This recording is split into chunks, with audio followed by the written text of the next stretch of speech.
लंका विजय करके प्रभु श्री राम वापस अयोध्या जा रहे हैं और तभी हनुमान जी महाराज नगरियों का दर्शन कराते हुए चले, अचानक से भावुक हो गए, रोने लगे।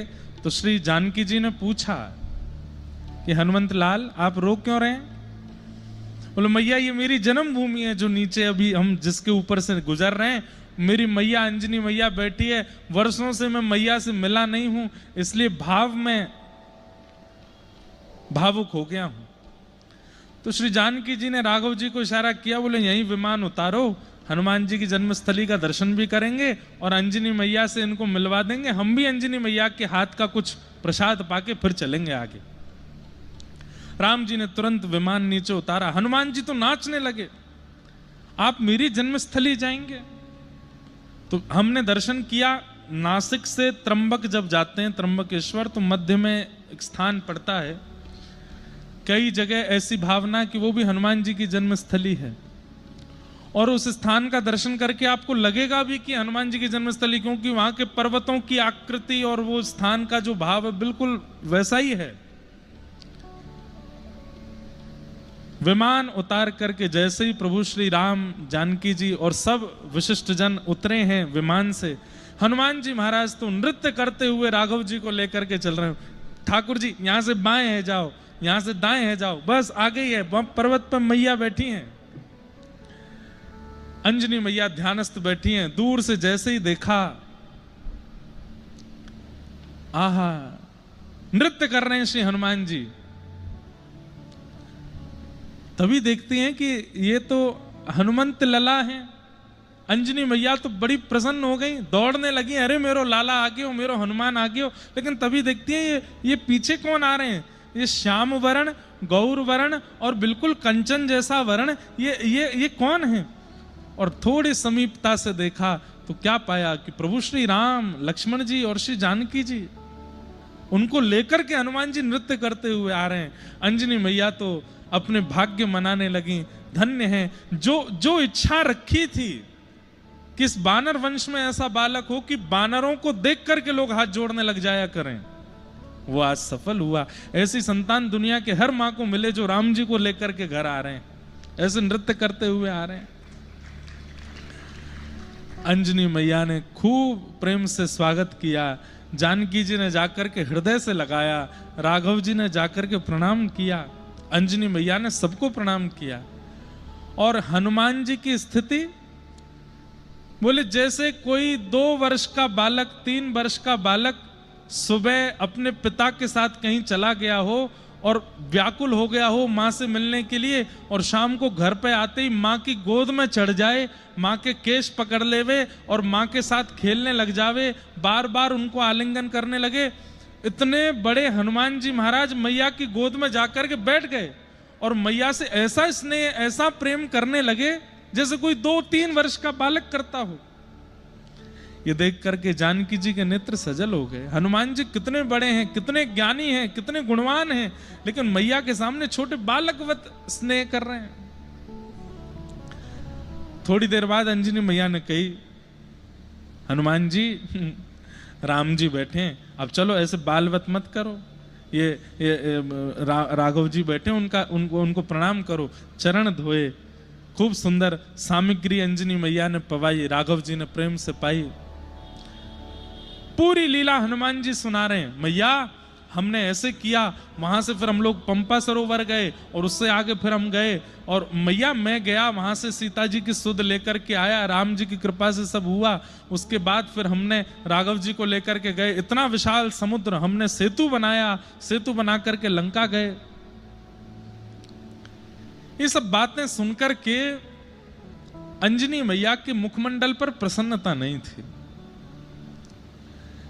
लक्ष्मण जी ने इस भाव को जैसे ही देखा तो लक्ष्मण जी बोल पड़े, बोले मैया हमने इतनी बढ़िया बढ़िया आपको सब लीला चरित्र सुनाए कि ऐसे ऐसे सब हुआ, पर आपके मुखमंडल से विशेष प्रसन्नता की अनुभूति नहीं हो रही है। तो अंजनी मैया क्रोध में भर के लक्ष्मण जी को देखती हैं और कहती हैं, बोले हाँ मैं प्रसन्न नहीं हूं। बोले क्यों? अरे अभी अभी हनुमान ने कहा कि सेतु बनाना पड़ा और इतना निर्माण करना पड़ा, राम राम अंकित करने पड़े, इतना परिश्रम करके राघव जी वहां गए, वहां जाकर के भी इतना परिश्रम करना पड़ा, अहि रावण आदि के साथ में युद्ध आदि सब करना। हनुमान के रहते हुए इतने सब की आवश्यकता नहीं थी। मैं इस बात से दुखी हूं। ये हनुमान है, ये एक बार लंका गया था, वहां जाकर के अपने पैर के अंगुष्ठ का भी यदि तीव्र प्रहार लंका पर कर देता तो संपूर्ण की संपूर्ण लंका नगरी रसातल में चली जाती। सीता जी को एक बार में लेकर के आ जाना था। राम जी को, अपने स्वामी को इतना श्रम करवाया, इतना परिश्रम करवाया, सेतु बनवाया। ये सब सुनकर के मैं प्रसन्न नहीं हूं। अंजनी का पुत्र हनुमान इतना बलवान होते हुए भी इतना सब कुछ करना पड़ा। लक्ष्मण जी महाराज, आसपास कुछ और बानर भी खड़े थे, उनकी ओर देख करके ऐसा भाव करने लगे, कोई अपने पुत्र की इतनी प्रशंसा करता है क्या? मैया तो मतलब ठीक है, मानते हैं हम हनुमान जी बलवान हैं, पर यह क्या बात होती है कि अंगुष्ठ के प्रहार से लंका डूबा? ऐसे ही थोड़ी कोई लंका पहुंच जाते हैं। इतनी प्रशंसा भी किसी मां को करनी नहीं चाहिए, वो भी पुत्र के आगे। अंजनी मैया ने लक्ष्मण जी की इस बात को सुन लिया। अंजनी मैया बोली कि अभी लक्ष्मण जी मेरे हृदय का भाव जान नहीं पाए हैं। तभी हनुमान जी की ओर अंजनी मैया ने देखा तो हनुमान जी के प्रति जैसे ही वात्सल्य प्रकट हुआ, मैया के पयोधर से दुग्ध प्रकट हुआ और उस दुग्ध की एक बिंदु जिस पर्वत पर खड़े थे उस पर्वत पर जैसे ही जाकर के गिरी, पर्वत बीच से विदीर्ण हो गया, ज्वालामुखी प्रकट होने लगी, धूं धूं करके धुआं उठने लगा। राम जी, सीता जी, सब लोग आश्चर्यचकित हुए। मैया, ये क्या हुआ? मैया ने लक्ष्मण जी को बुलाया। लक्ष्मण जी, लखन भैया सुनो। बोले क्या? ये अंजनी के पयोधर के दुग्ध की एक बिंदु है जो पर्वत को विदीर्ण कर देती है। पृथ्वी में भी सामर्थ्य नहीं है कि वो अंजनी के दुग्ध की बिंदु को संभाल सके। उस दुग्ध में पला है हनुमान, उस दुग्ध को पीकर के पोषित हुआ है हनुमान, वो सामान्य नहीं है। और ये बात मैं जानती हूं, ये बात मैं मानती भी हूं। मैं हनुमान की बल की प्रशंसा नहीं कर रही हूं, बल्कि मैं ये कह रही हूं कि ऐसा होते हुए भी राम जी को इतना परिश्रम क्यों करना पड़ा? इसकी आवश्यकता नहीं थी। हनुमान चाहता तो अपने एक पैर के पाद प्रहार से पूरी लंका को रसातल में पहुंचा देता। ये मेरे दुग्ध की ताकत है हनुमान के अंदर। लेकिन फिर भी ये सब करना पड़ा, सेतु बनाना पड़ा, राघव जी को इतना श्रम करना पड़ा, इससे मैं दुखी हुई हूं। ये इसकी आवश्यकता नहीं थी। तब राघव जी ने अंजनी मैया को शांत किया। बोले, मैया आप इतनी दुखी मत हो, हमारी आज्ञा नहीं थी। और श्री हनुमान जी महाराज हमारी आज्ञा के बिना कुछ करते नहीं है। हम में और हनुमान जी में अगर हम अपने आप को भक्त मानते हैं तो अंतर क्या है? हनुमान जी महाराज सर्वगुण संपन्न होते हुए भी अपने गुण का प्रदर्शन तब तक नहीं करते जब तक नाथ की आज्ञा नहीं होगी। और हम आप सब लोग गुण आते ही उसका इतना प्रदर्शन करने लगते हैं, जहां आवश्यकता नहीं होती वहां भी करने लगते हैं। वहां पर भी उसका प्रदर्शन, उसके प्रभाव का वर्णन करने लगते हैं। इसलिए राघव जी को हनुमान जी बहुत प्रिय, हम इतने प्रिय नहीं हैं। सर्वगुण संपन्न होते हुए भी। अब बताइए, इतने दिन लक्ष्मण जी साथ रहे, लेकिन लक्ष्मण जी को पता है कि हनुमान जी बलवान है, पर इतने बलवान है ये आज पता चला। क्यों? अपने बल को प्रकट नहीं होने दिया, अपने बल का प्रदर्शन नहीं किया, अपने ज्ञान का प्रदर्शन नहीं, अपने धन का प्रदर्शन नहीं, अपनी भक्ति का प्रदर्शन आज की तारीख में बहुत ज्यादा होने लगा है। और आज की तारीख में सबसे ज्यादा प्रदर्शन भक्ति का होने लगा है। पहले के लोग अपने घर के उत्सव का, पार्टी का, आदि आदि चीजों का प्रदर्शन करते थे। अब प्रदर्शन भक्ति का करते हैं। हम तिलक लगाते हैं, प्रदर्शन। हम अयोध्या जाते हैं, उसका भी प्रदर्शन। हम वृंदावन जाते हैं, उसका भी प्रदर्शन। और प्रदर्शन से क्या होता है?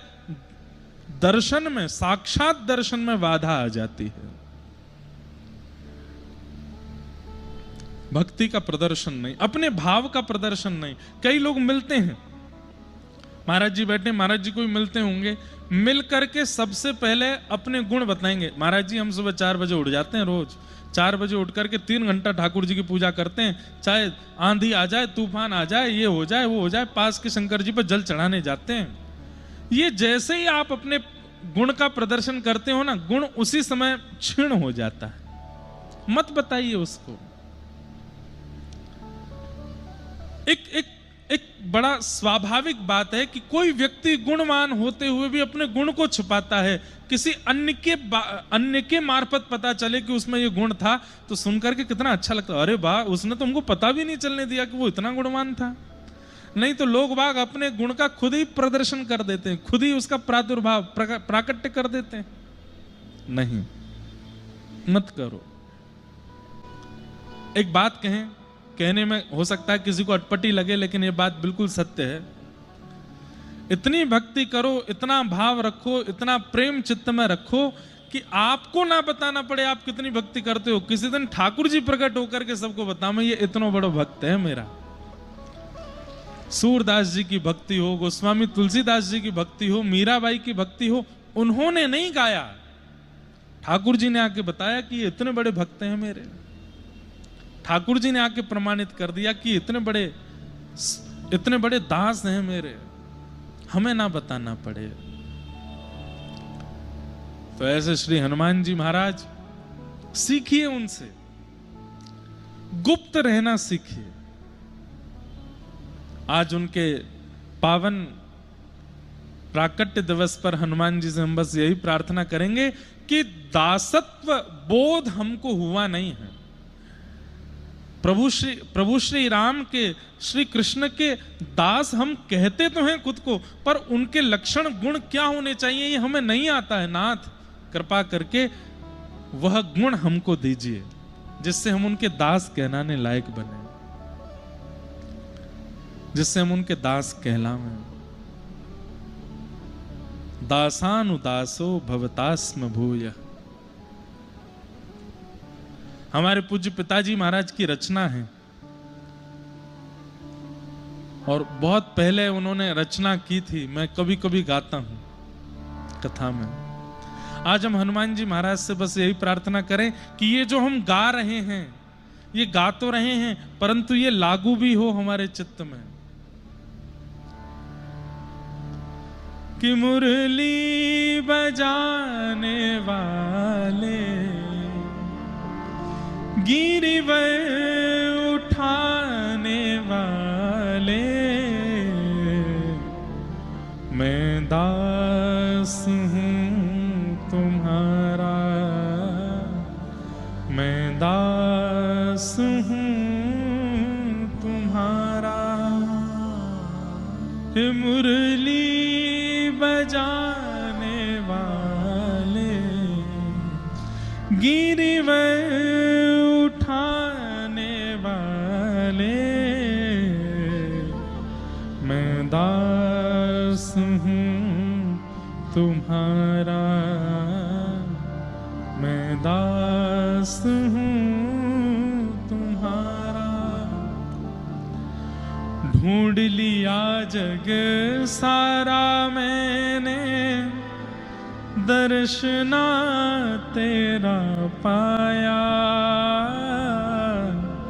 ढूंढ लिया जग सारा मैंने, दर्शना तेरा पाया। जब मन को एकाग्र किया तो तू दिल बीच समाया। सर्वत्र रहने वाले श्री राधा रमण हमारे, मैं दास हूँ तुम्हारा, मैं दास हूँ तुम्हारा। पतित अजामिल गणिका तारी, मुझको क्यों बिसराया, पतित अजामिल गण का तारी, मुझको क्यों बिसराया। आपने इतनों पर कृपा की है नाथ, अजामिल जैसे महापापी पर कृपा की, जो संतों को ही इतना कष्ट देता है, ऐसे अजामिल पर आपने कृपा की। उस गणिका को आपने तार दिया जो केवल केवल अपने देह सुख देने के लिए ही अपना जीवन यापन कर रही थी।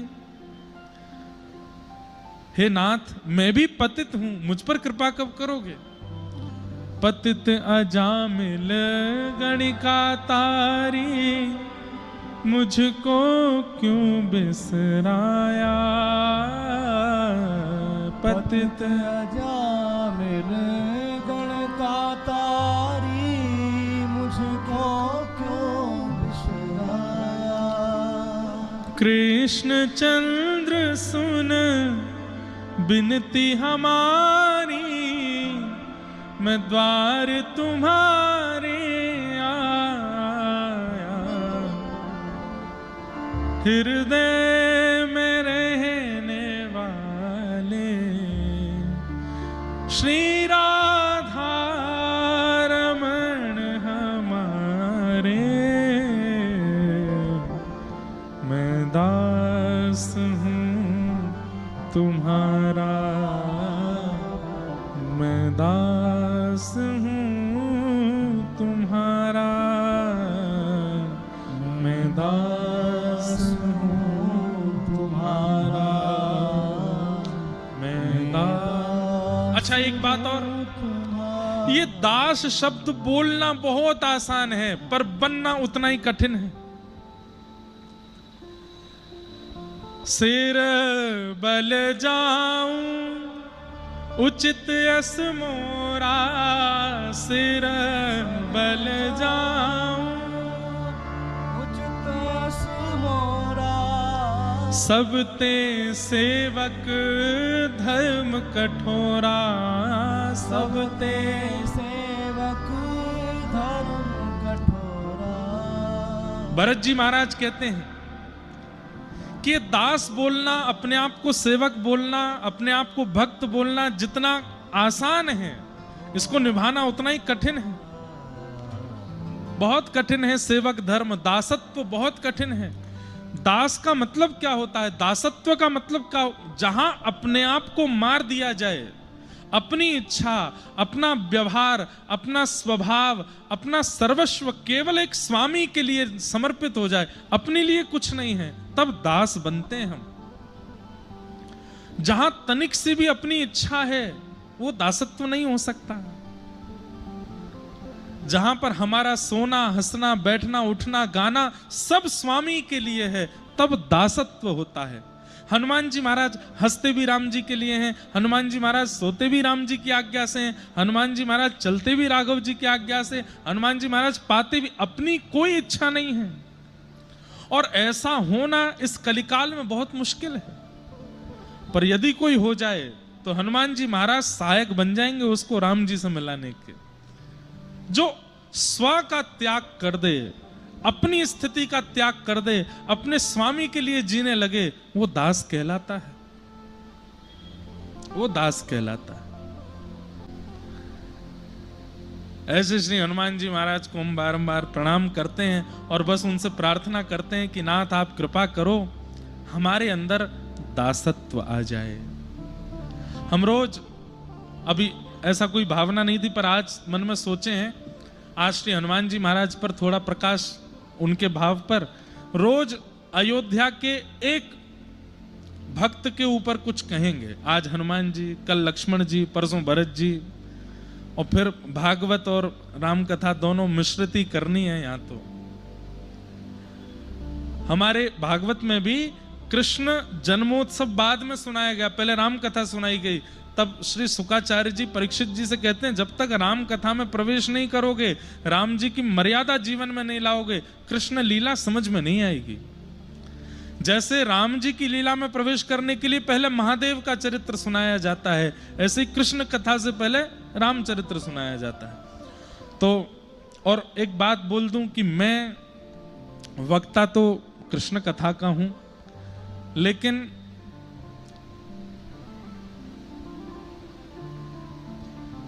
मुझे बहुत चाव रहता है राम जी की लीला सुनाने का, राघव जी के चरित्र सुनाने का। और ऐसे मधुर मधुर चरित्र हैं प्रभु श्री राम के, हनुमान जी के, भरत जी के, लक्ष्मण जी के, सिया जी के। अयोध्या नगरी मिली है, आप सब मिल गए हो, भागवत जी मिल गए, मंच मिल गया है, हमारे महाराज जी मिल गए, तो हम कोई चूक छोड़ने वाले हैं नहीं। अपने मन की सब स्थिति पूरी कर देंगे यहाँ पर। बस आप लोग ध्यान से सुनिएगा, आप लोग भाव से सुनिएगा। आपसे बस हमको यही चाहिए, एकाग्रता रखिएगा बस। 7 दिन में नहीं आपको राघव जी का अनुभव हो जाए तो हमारा नाम बदल दीजिएगा, कुछ तो होगा। क्योंकि हम स्वयं इसी भाव से कथा कहते हैं कि भाई 7 दिन में चाहे स्वप्न दर्शन हो, लेकिन हो जरूर। ऐसे राघव जी को हम प्रणाम करेंगे। और अयोध्या नगरी है, या अयोध्यापुरी है, यहाँ की बड़ी महिमा है। वो महिमा तो फिर अयोध्या जी का महात्मा हम कल सुनाएंगे कथा में। अयोध्या जी का महात्मा क्या है, जैसे हमारे व्रज का महात्मा है, वृंदावन का महात्मा है, अयोध्या जी का भी बड़ा विशेष महात्मा है। सरजू जी का महात्मा, सरजू जी की रज का महात्मा है। सब महात्मा भी कल सुनेंगे। आज प्रथम दिन की कथा है, महात्मा में भागवत जी का महात्मा हम कर लेते हैं। सच्चिदानंद रूपाय विश्वोत्पत्त्यादि हेतवे तापत्रय विनाशाय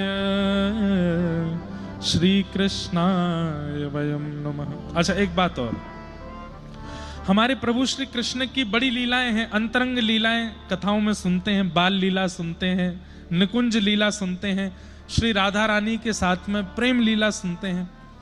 राघव जी की भी बड़ी लीलाएं हैं। इनकी होली लीला बड़ी सुंदर है। राघव जी के मणि पर्वत के हिंडोला की लीला बड़ी सुंदर है। श्री राघव जी की होली भी बहुत सुंदर है।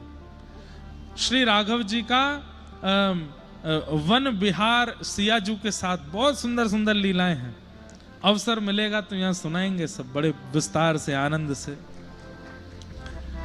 अंतरंग लीलाएं भी बड़ी सुंदर हैं श्री राघव जी के। तो सब भाव मिश्रित करके परोसेंगे। सच्चिदानंद रूपाय, भगवान के 3 रूप हैं, सत्य, चैतन्य और आनंद। बहुत ध्यान से सुनिएगा। स्वरूप अनेक हो सकते हैं, पर रूप भगवान के 3 ही हैं। वही श्री राम बन जाते हैं, वही वेंकटेश तिरुपति बनकर के दक्षिण में विराज रहे हैं, वही तपस्वी भेष में बद्रीनाथ में विराज रहे हैं, वही बालकृष्ण लड्डू गोपाल बन के वृंदावन में विराज रहे हैं, वही मुरलीधर मनोहर बन के विराजते हैं, वही धनुष बाण हाथ में लेकर के। स्वरूप अनेक हो सकते हैं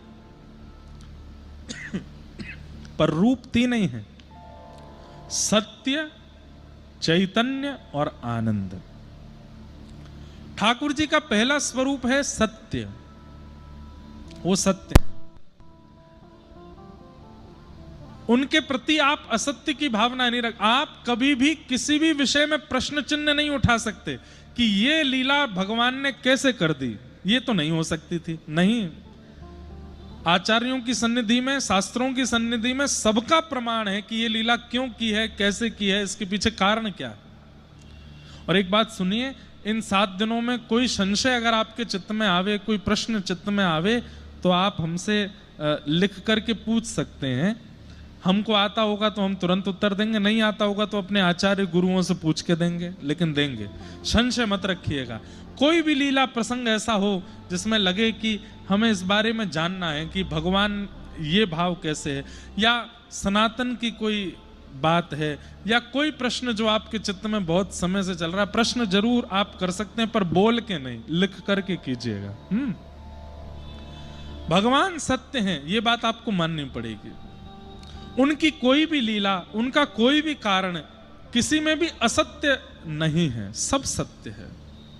वो जो कर रहे हैं सब सत्य है। ठाकुर जी सत्य स्वरूप हैं। अच्छा, सत्य किसको माना जाता है? जिसके सामने असत्य थर थर कांपता हो, वो सत्य है। आप मुझसे झूठ बोल लोगे, आप अपनों से झूठ बोल लोगे, आप पत्नी से झूठ बोल लोगे, आप बच्चों से झूठ बोल दोगे, आप पिता माता से झूठ बोल दोगे, लेकिन ठाकुर जी के आगे पता नहीं क्यों अपने आप स्वीकार करते हैं हम सत्य। लोग ठाकुर जी के दर्शन करने जाते हैं तो जैसे ही ठाकुर जी को देखते हैं तो तुरंत लोगों के मन में ये बात आ जाती है कि नाथ तुम जानत सब अंतर्यामी, आपको सब पता है, आपको सब पता है। ये इतनी मालाएं मुझे पहनाई जा रही हैं, इतना सम्मान मेरा किया जा रहा है, इतनी धन संपत्ति बढ़ रही है, इतना सब कुछ मुझे मिला, कैसे ये सब हो रहा है आपको सब पता है। इन लोगों को तो नहीं पता, ये तो सब सोचते हैं कि परिश्रम से मिला है, ये सब सोचते हैं कि प्रारब्ध से मिला है, लेकिन नाथ आपको सब पता है।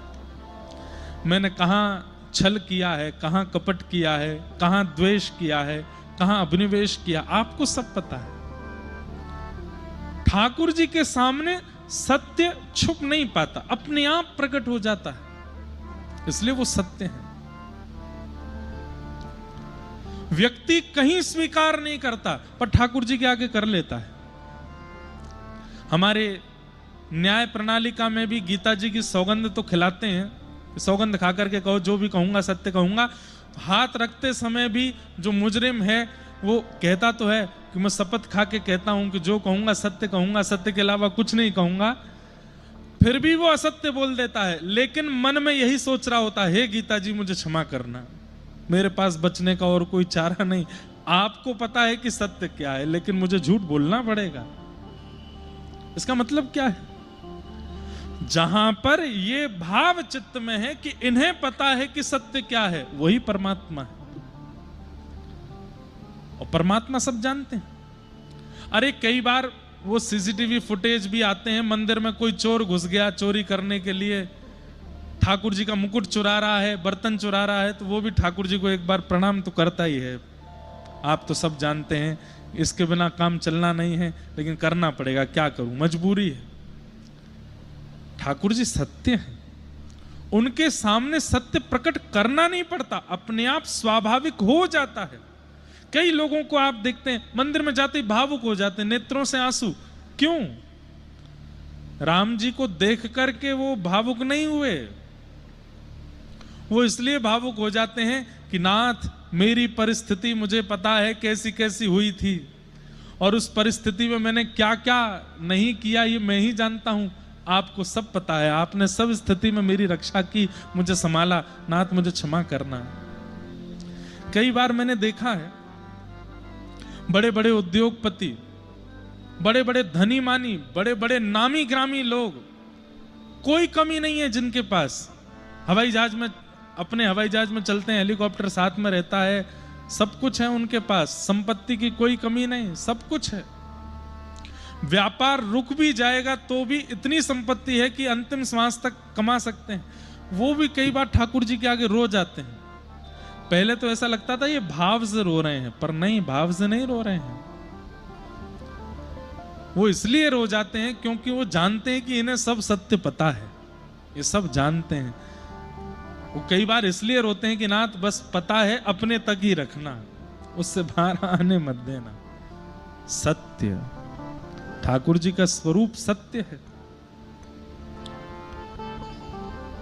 दूसरा, ठाकुर जी का स्वरूप चैतन्य है, वो मूर्ति नहीं है, वो पाषाण नहीं है, वो चैतन्य है।